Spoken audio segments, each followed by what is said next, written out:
ክሪስማስ የሚለው ቃል አሁን እኔ ሜሪ የሚለውን ፖስተሩ ላይ አልተጠቀምኩም።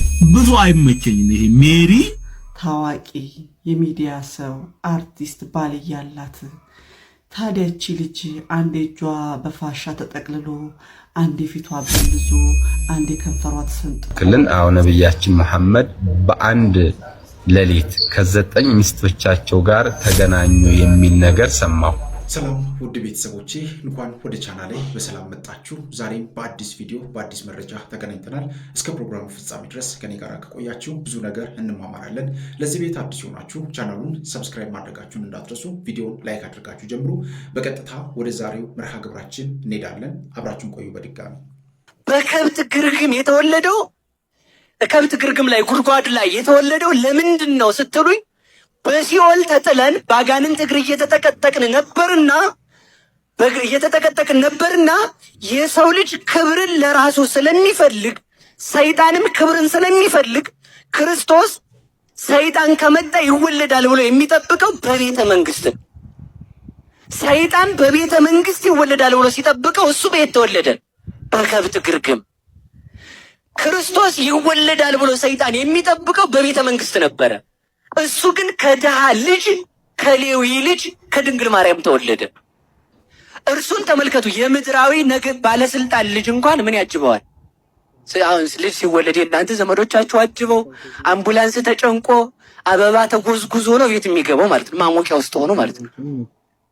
አምላክን በዚያ ልክ አላሰበውም።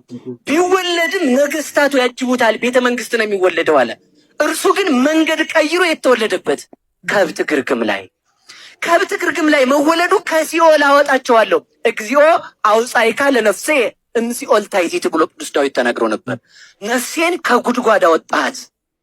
እኛ ተመልከቱ፣ አዳም ከአጋንንት ጋር ሲኦል ገብቶ ነበርና በሲኦል አጋንንት ይጫወቱበት ነበርና እሱን ለማውጣት እርሱ በምን ተወለደ? በጎል ተወለደ።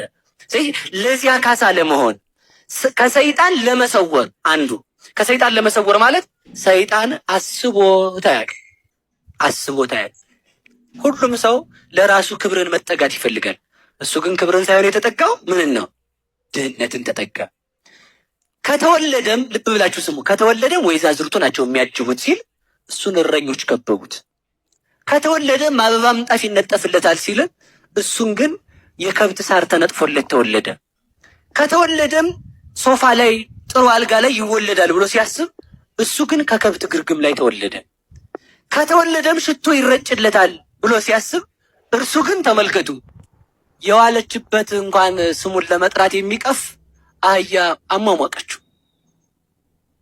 ሊቃውንቱ ሲናገሩ ከአህያ ለምን ከአህያ ፍንደ የከብቱ ሲሆን ከአህያ ፋውን ትንፋሽ ለምን ተቀበለ ቢሉ በኃጢአት የከረፋችሁትን ብትመለሱ እናንተን የምቀበላችኋለሁ ማለቱ ነው አሉ። ገብቷችኋል አይደል? እንደዛ ነው። ከአህያ እንኳን ያን ማድረጉ ያ ነው ብሎ ነው የተረጎሙት ሊቃውንቱ። እና እነሱ ሰይጣኔን አይጠብቅ። ስለዚህ ተመልከቱ፣ እሱ የወርቅ ልብስ ይለብሳል ብሎ ሲጠብቅ እናቱ ደግሞ ልብስ አታ አልበሰቶም ቆጽለ በለስ ነው የሚለው መጽሐፍ እኮ። የበለስ ቅጠል አለበሰችዋል። ለምን ሲባል ለካሳ። አዳም ራቁቱን ሆኖ ነበር፣ ራቁቱን ተወልዶ ካሰለት። ይሄ በጣም ትልቅ ምስጢር ነውና እንግዲህ ዲያብሎስ በእባብ ስጋ ሆኖ አዳምና ሔዋንን አስቶ እንደጣላቸው እግዚአብሔርም ደግሞ በዚህ ምድር በምስጢረ ስጋዊ ሰው ሆኖ በመጣበት ጊዜ ዲያብሎስን በጣም በብዙ መንገድ አሸንፎት ስራውን ዓላማውን ሁሉ ያፈረሰበት መንገድ አንዱ በዚህኛው መንገድ ነውና እንግዲህ የት ይወለዳል ተብሎ በጣም ሲፈለግ ሲጠበቅ የነበረው እንግዲህ እግዚአብሔር አምላካችን በዚህ መንገድ ተወልዶ እኛን ከታሰርንበት ዕዳ ከመከራ ከፈተናዎቻችን በሙሉ በዚህ መንገድ እግዚአብሔር አድኖናልና ስሙ ይክበር ይመስገን። ወደ ቀጣይ ቪዲዮ እንሂድ። እኔ በመጀመሪያ ሰው ነኝ፣ ሲቀጥል ሴት ነኝ፣ በመጨረሻም እናት ነኝ። እንግዲህ ብዙ ጊዜ አየንና በጣም ብዙ ጊዜ ልብ የሚነኩ ነገሮችን ሰማንና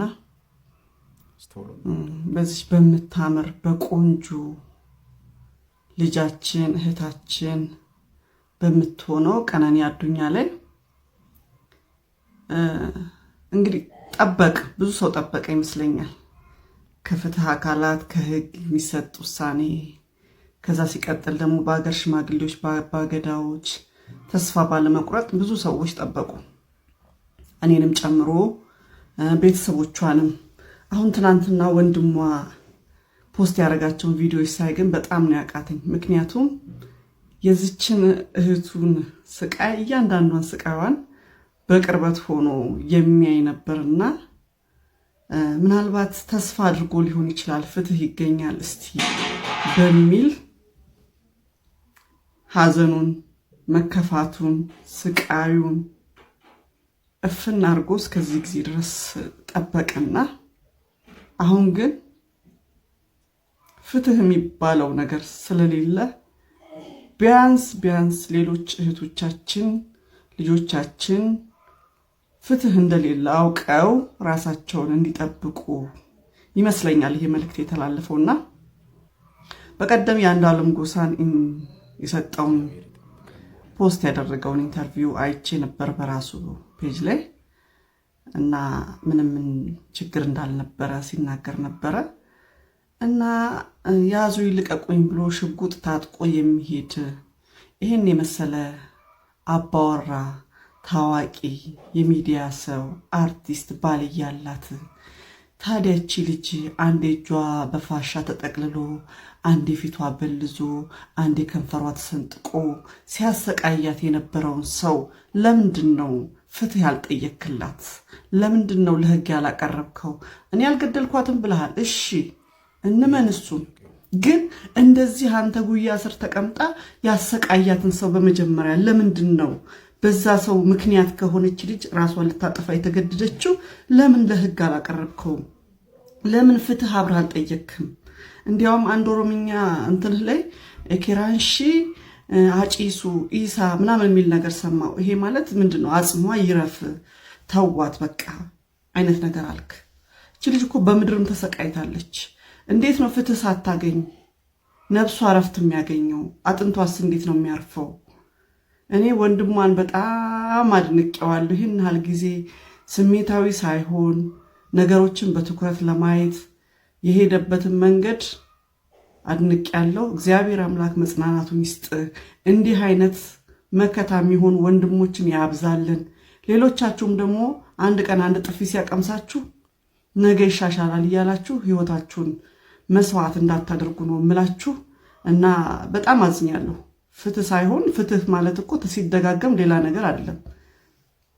መልስ ለጥያቄያችን መልስ ነው። እቺ ልጅ ከመሞቷ በፊት በደረሱባት ነገሮች ማን አደረሰባት? ከየት መጣ? እንዲህ አይነት አቢዩዝ የተደረገችባቸው ነገሮች በምን ምክንያት መጡ? ከሱ የተነሳ ራሷን ልታጠፋም ትችላለች ብለን እንኳን ብንወስድ መጀመሪያ መንስኤው ከየት መጣ የሚለው ነገር በጣም በቃ ለመናገርም በጣም ስለሚከብድ እስቲ በድጋሚ እዩት፣ ቪዲዮዎቿን ግቡ እዩዋቸው። ባል የሚያክል ነገር አጠገቧ እያለ እቺ ልጅ እንዲህ እየበለዘች እየገባች እውነት አይተሃት ነው ዝም ያልከው? ሌላ ሰው መቷት? እስቲ አንዱዓለም በዚህ ላይ መልስ ስጥ። እና ደግሞ ጉማ የሚባለው እኮ የሰው ልጅ ተሳስቼ የሰው ጠፍቶብኛል ብሎ ካሳ ነው። አልገደልኳትም ካልክ አቢዩዝ አላረኳትም ካልክ ስለ ጉማ ለምን ተወራ ወሬው ራሱ? እነዚህ ሰዎች እኮ የሚከፈላቸው ደሞዝ እቺን የመሰለች እንቦቀቅላ ልጅ አይመልስም። ሚሊዮን አይደለም ቢሊዮን ቢከፈላቸው። እውነት ግን እውነት ነው። እውነት ትቀጥናለች ግን አትበጠስም። ከፈጣሪ ግን ፍርድን እንጠብቃለን። በዚህ መንገድ በጣም ብዙ እህቶቻችን እውነታቸው እየተሸፈነ እየቀረ ስለሆነ ማየት የምትችሉ አካል ብዬ መናገር አልችልም። እኛ ግን በልባችን ያመነውን አምነናል እና ወንድምየው ቤተሰቦቿ፣ እናት አባቶቿ፣ በቅርብ ያላችሁ የምታውቁ ሰዎች መጽናናቱን ይስጣችሁ።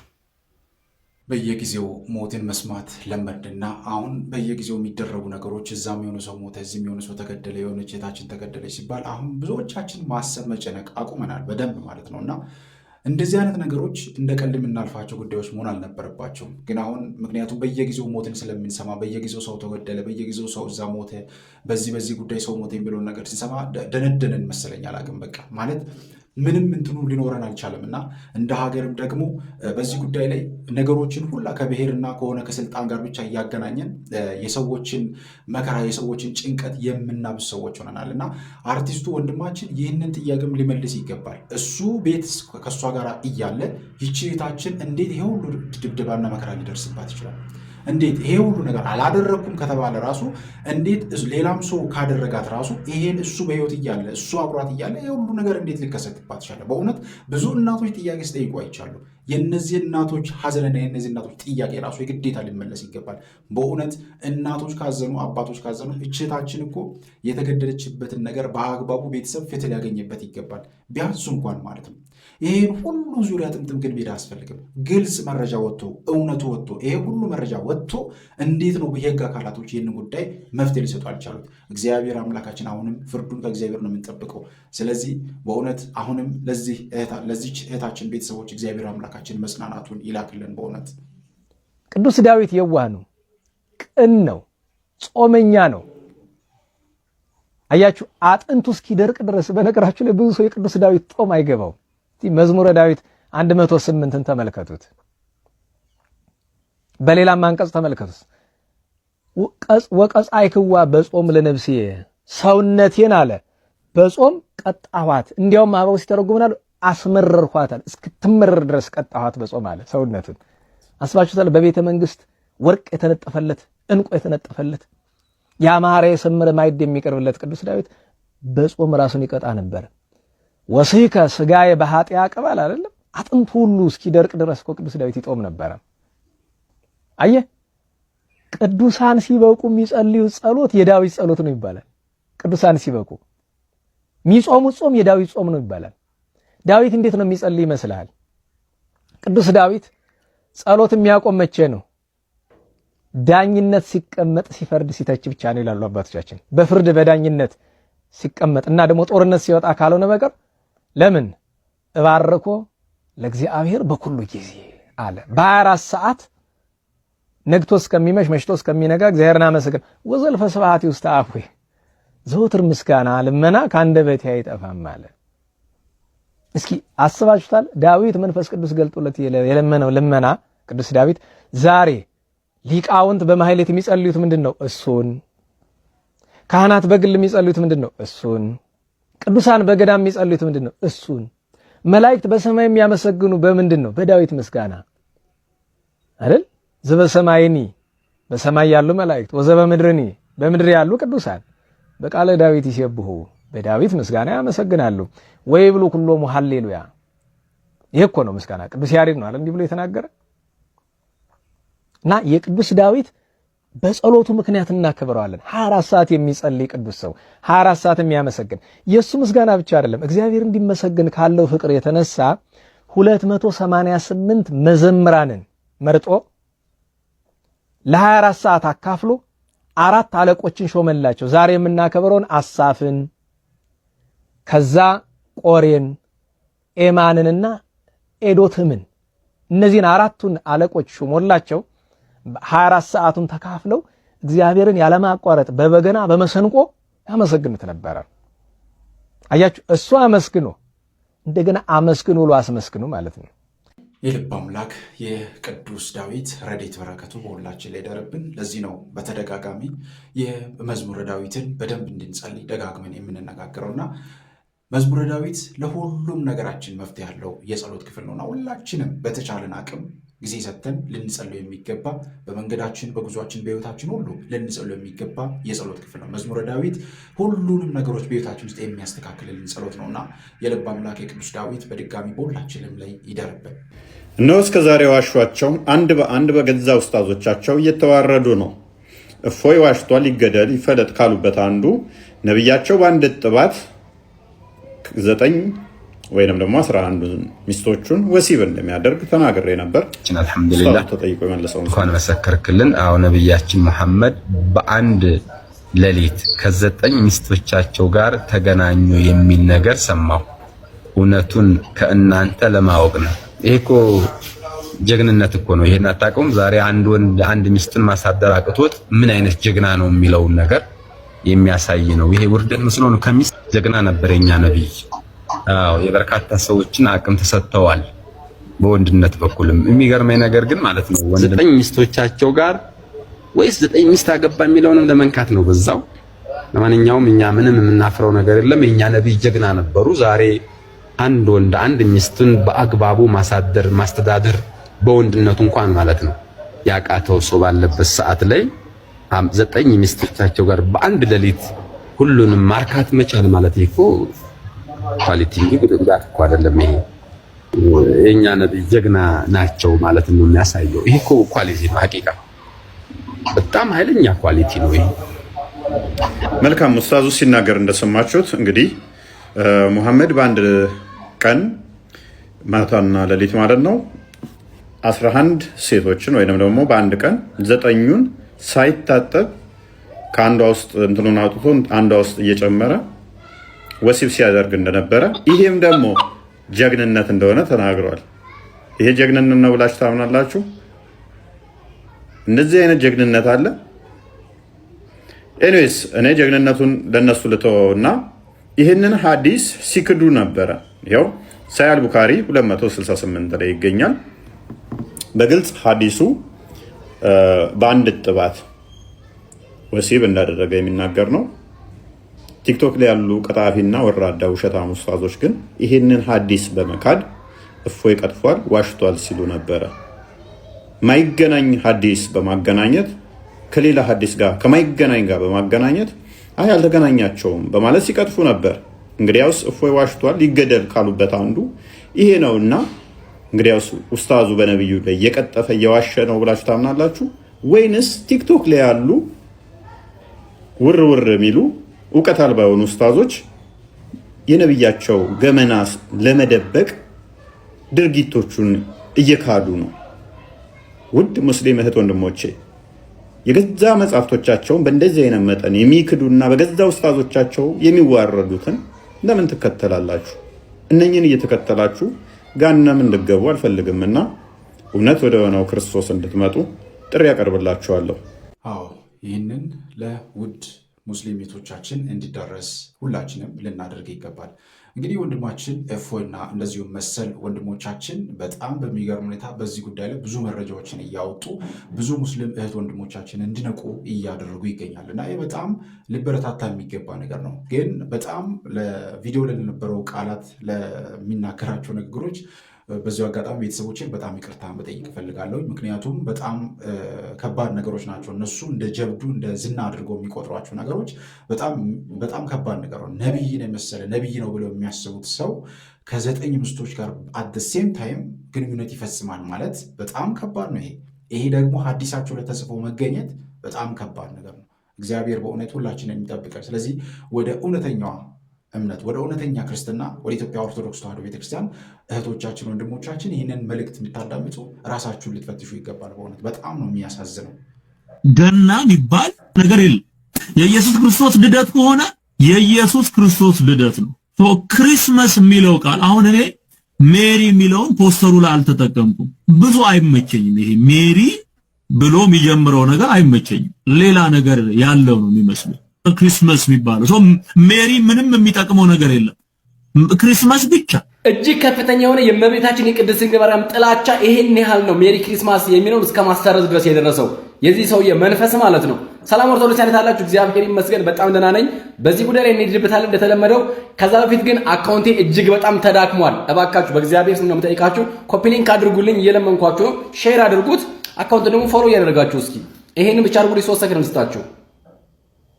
አመሰግናለሁ። ላይክ፣ ፎሎ፣ ሼር፣ ኮፒ ሊንክ፣ ሪፖስት ዲዩት ላይ ከበርታ አድርጋችኋል። ወደ ሐሳባችን እንገባለን። በነገራችን ላይ ሜሪ የሚለው ደስተኛ፣ ሐሴት፣ ደስ የሚል አይነት ተመሳሳይ የሆኑ አማርኛ ፍቾችን ነው እንጂ ያለው ማርያም የሚል አይደለም ያለው። በቃ ደስ የማይል ነገር አለው አለ። ምክንያቱም ማርያም ሜሪ ማለት ማርያም ማለት ስለሆነ እሱ የመሰለው የማርያም ልደት እንዴት ምን አይነት እንዳልተማረ እንዴት አይነት ጨዋ እንደሆነ የሚያሳየው ባይዘው ወይ ነጭ ጨዋና አንተ ነጭ ወረቀት ነህ ሲጀመር። አረ እግዚአብሔር ልቦና ይስጥ። ጭራሽ ማለት በቃ ደስ የማይል ነገር አለው። ኦኬ ልክ አሁን ደግሞ 6ኛ ባይዘው 6ኛ መዝግቡለት። እሺ ሶላ ክሪስማስ ብቻ ብላችሁ ወይም ደግሞ ክሪስማስ ብቻ የሚል ሶላ አስመዝግቡለት። ለትዝታውና ለፕሮቴስታንት ወንጌል አማኞች አዲስ ሶላ ይዞላችሁ መጥቷል። ትዝታው እንኳን ደስ ያላችሁ። በዚህ አጋጣሚ ሶላ ክሪስማስ የሚል ማለት ነው። ክርስቶስ ብቻ፣ መጽሐፍ ቅዱስ ብቻ፣ እምነት ብቻ ምናምን የሚሉት ነበሩ ከዚህ በፊት አምስቱ የፕሮቴስታንት ዶግማ የሚባሉት ደግሞ አሉ። ልክ እንደዚህ ደግሞ ነው ምን ጀመረ ደግሞ ላይ ሶላ ክሪስማስ ብቻ ሜሪ ክሪስማስ ነው አልጠቀምም። ምክንያቱም በቃ ማርያምን ያልኩ ይመስለኛል ገና ለገና ሜሪ የማርያም ስም መግነኛ ሜሪ ስለሆነ ማርያም ያልኩ ስለሚመስለኝ ደስ አይለኝም ማለት። ምን አይነት የድንግል ማርያም ጥላቻ፣ ምን አይነት የአውሬው መንፈስ፣ ምን አይነት የእባቡ መንፈስ በላዩ ላይ እንዳደረ የምታዩት ይሄን ያህል ፖስተር እስከ መጨረሻ የሚያደርስ ነው። በቃ እሱ ጋር ያለው መንፈስ አንተ ጋር ያለው መንፈስ በናዝሬቱ በኢየሱስ ክርስቶስም የተሰባበረ ይሁን። ከዛ ማለት ደግሞ በቃ ገና የሚል ነገር የለም አያስፈልግም ሲጀመር አለ። እኮ ኢትዮጵያውያን መለያ አይደንቲቲያችን እኮ ነው። እንደኛ እንደ ኦርቶዶክስ አይደንቲቲያችን እኮ ነው። ገና ራሱ ሲጀመር ጌና ነው እንጂ ገና አይደለም። ሁላ ነው እኮ የሚባለው ትክክለኛው ጌና ነው የሚባለው። ያው በተለምዶ ገና ብለህ ነው እንጂ እናንተ ያው በማርቲን ሉተር ተረተረ ስለምታምኑ የኛን አስተምሮ የሊቃውንቶቻችን ማብራሪያ ስለማትቀበሉ አይመለከተንም ስለናንተ።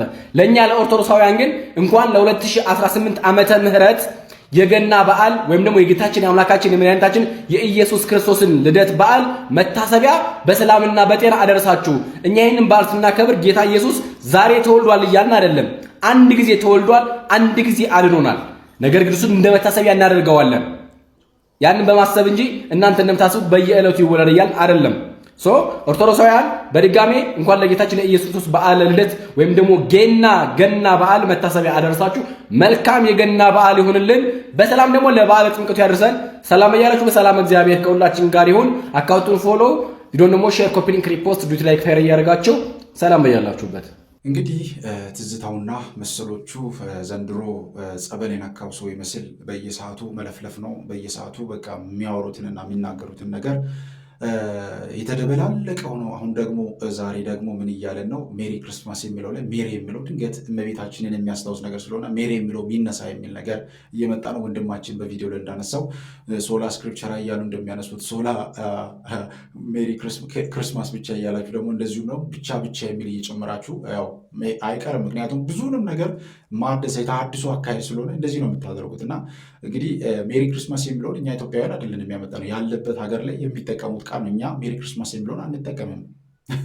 እኛ እንደዛ አይደለም። እኛ ገና የሚለውን ነው ወንድማችን እንደገለጸው ለብርሃነ ልደቱ በሰላም አደረሳችሁ ብለን ነው የምናስበው። እና ሜሪ ክርስማስ የሚለውን እሱ በምንድን ነው የወሰደው? የእመቤታችን ስም አድርጎ ነው የወሰደው። እና ይሄን ያህል መንጨርጨር ራሱ ይሄን ያህል መናደድ የእመቤታችን ስም ሲጠራ መቃጠል በደንብ እኮ ነው። በቃ አባታችን አባ ጊዮርጊስ ዘገስጫ ሰይጣን የአንቺን ስም ሰው ይበሳጫል፣ ስምሽ መራጃ ነውና ያቃጥሏል፣ ይቆርጠዋል ብሎ የተናገረውን ቃል በግልጽ እያየን ነው። እና እግዚአብሔር አምላካችን በእውነት ሁላችንን የሚጠብቀን። የምትመክሩ የምታማክሩ ሰዎችን የምትረዱ መምህራን፣ የቲያትር ሰዎች፣ የፊልም ሰዎች፣ በተለይ ደግሞ ይሄ ነገር ይጠቅማል ብላችሁ መጽሐፍት የምትጽፉ ብቻ በቲክቶክም በማህበራዊ ሚዲያም ሀሳብ የምታጋሩ ሰዎች በየትኛው መንገድ ይሆናል ሙያችሁ የሆናችሁ ሰዎች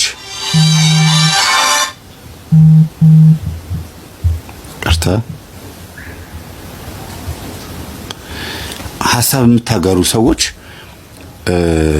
ከነዛ ሰዎች ካዝናናችኋቸው ሰዎች መንፈስ ወደ እናንተ ይመጣል በሁለት መንገድ። አንደኛ ለምን አዝናናችሁ፣ ለምን አስደሰታችሁት ይሄን ሰው? እኔ እንዲከፋው ነበር የምፈልገው፣ አዝኖ እንዲኖር ነበር የምፈልገው። ቲያትር ለማየት ሲኒማ ለማየት ወይ ደግሞ ስብከት ለማዳመጥ ሲመጣ እናንተን ሰምቶ ተጽናንቷልና እናንተን ይበቀላችኋለሁ ብሎ የሚበቀል መንፈስ አለ። ስለዚህ መጸለይ ያለባችሁ ብዬ እናገራለሁ። አንዱ ይሄ ነው። ሁለተኛ ነገር ደግሞ ከነዛ ሰዎች ወደ እናንተ መንፈሱ የሚመጣው በአንድም በሌላ መንገድ ነው። ለምሳሌ እናንተ ላይ ያየው ነገር አለ።